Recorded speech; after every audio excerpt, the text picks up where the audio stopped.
Okay mga boss, mo ni sumpay sa atong video kanina nga katong itanggal na to ang yahang wheel seal sa crankshaft.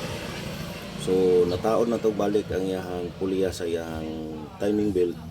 So muna na yang plastada. So kanang nas to nga water pump na siya. So kaning diri sa ibabaw kanilingin nga dako mo ni ang yahang timing belt gear sa iyang camshaft.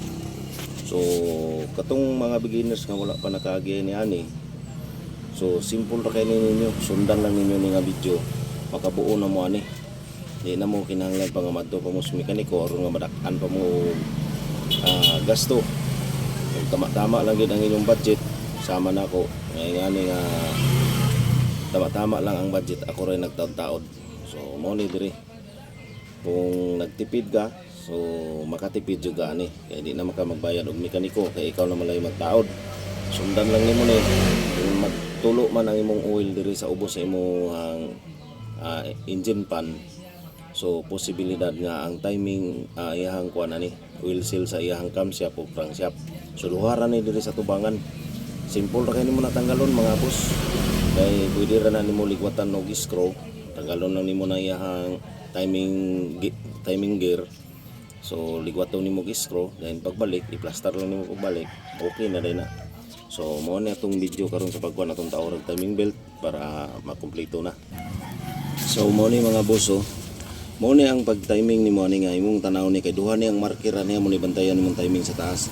Kaning nay tuldok kaning nay tuldok kana siya kita nimong tuldok kana day naa dayon siya kaning murag marker diri marker kani o kani mo gini sila mag-uban. Dayon itapat gid nimo na siya diri. Nay arrow ani diri kaniyo. Bilang kani maklaro na sa plates. So nay arrow ani kaning yang kuan plate. So diri nimo itapat kana. Mo na yan timing. Then andiri sa kuan pod itap nimo didto. Sa itap. Naga po ni siya marker para di gid mo malipat. Naranggid mo. Kani naga po ni siya tuldok ko. Naro, nay gamay nga tuldok ko. Oh, mo na yan tuldok. Muna yung timing mark so diri. Tanawa na ninyo. Pwede na itaod ang ang timing belt.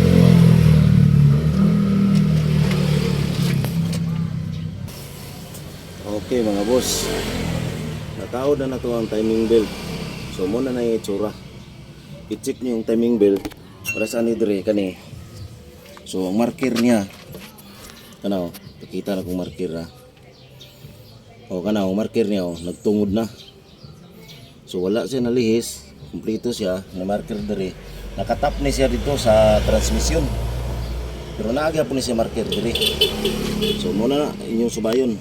So masundan ra ninyo. Maka pwede na mo kamuray magilis og timing belt or wheel seal.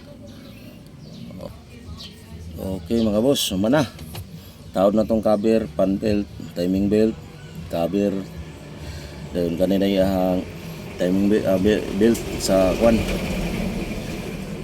alternator. So atong itaw ni sunod kini yang engine pan ato din testingan og radiator maon lang sige. Okay mana. So radiator na lang mga boss. Okay daghang salamat mga boss. So ayaw lang mo kalimot sa pag-share and follow sa atong video. Bisdak TV Vlog.